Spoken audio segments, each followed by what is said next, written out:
Verma palace, Yeola Kopargaon रोडचं आकर्षण restaurant Verma palace, luxury rooms, multi cuisine restaurant आणि भव्य banquet hall, AC rooms, terrace garden आणि स्वादिष्ट जेवण. एकदा भेट द्या.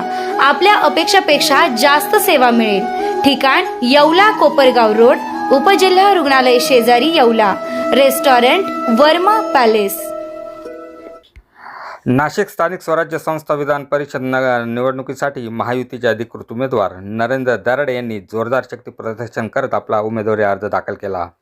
यावेळी महायुतीमधील शिवसेना, भाजप व इतर घटकपक्षाचे प्रमुख नेते आणि कार्यकर्ते मोठ्या संख्येने उपस्थित होते.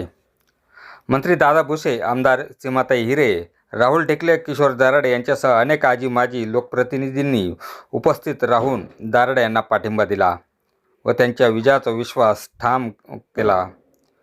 शक्ती प्रदर्शनामुळे महायुतीमध्ये उत्साहाचे वातावरण पाहायला मिळेल.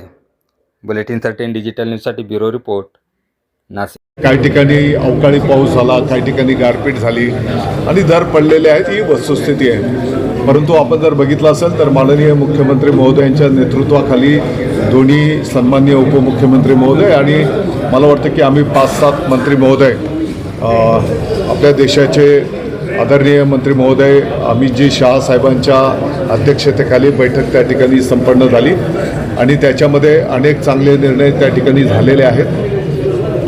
जिथपर्यंत माझी माहिती आहे तर त्या बैठकीचा निर्णय झाल्याच्या नंतर काही प्रमाणात त्या दरामध्ये सुधारणा झाली आणि आता थेट जेव्हा नाफेड आणि NCCFच्या माध्यमातून बाजारात ज्या बाजार समिती आहेत त्या बाजार समितीच्या माध्यमातून थेट शेतकऱ्यांकडनं खरेदी करावी असे आदेश केंद्राने त्या ठिकाणी दिलेले असल्यामुळे ती खरेदी सुरू झाल्याच्या नंतर मला विश्वास आहे की आणखी कांद्याच्या दरामध्ये सुधारणा होईल.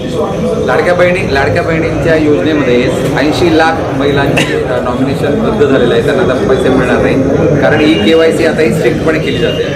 किती परिणाम होईल आपल्याला असं वाटतं? मला वाटतं की अतिशय पारदर्शक पद्धतीने ही योजना राबवली गेली पाहिजे आणि म्हणून KYC या कन्सेप्टमधून ही योजना राबवण्याचा पाठीमागच्याच काळात निर्णय झालेला. त्या संदर्भातली मुदत जी काही होती त्या मुदतीच्या नंतरही 2-3 वेळेस ती मुदतवाढ त्या ठिकाणी देण्यात आलेली आणि मग त्या कालावधीमध्ये जेवढ्या भगिनींनी KYC पूर्तता केलेली आहे त्यांना त्या ठिकाणी त्या योजनेचा लाभ मिळणार आहे. अर्थात आणखी डिटेलमध्ये माहिती घेऊन मला वाटतं की कदाचित परत मुदत वाढवण्याची आवश्यकता आहे का या संदर्भामध्ये माहिती घेऊन त्या ठिकाणी आम्ही वरिष्ठ पातळीवर पाठपुरावा करतो. सुहासाना हे सुद्धा शिवसेनेचे जबाबदार नेते आहेत आणि आम्ही सर्वजण सोबत आहोत. होऊ शकतं की काही कामाच्या निमित्ताने ते बाहेर असतील परंतु असा कुठलाही किंतु परंतु आमच्यामध्ये नाही. आज महायुति के विधान परिषद के उम्मीदवार के नरेंद्र जी दराड़े इनका फॉर्म दाखिल किया है और नासिक जोन से महायुति के उम्मीदवार नरेंद्र जी दराड़े रहेंगे. अभी 2 दिन पहले गणेश गिरी जी ने भी नामांकन पत्र दाखिल किया गया है, वो बोले कि मुझे अधिकृत में उसके ऊपर क्या करेंगे? ये भी फॉर्म महायुति का जिनको मिलेगा वही अधिकृत होता है. तो ये भी फॉर्म नरेंद्र जी दराड़े को मिला है, वो अधिकृत उम्मीदवार महायुति के रहेंगे. लेकिन सर NCP की तरफ से भी आज ही कुछ देर पहले ही फॉर्म भरा गया है, इसको कैसे देखेंगे? अभी माघारी के लिए 4 तारीख है.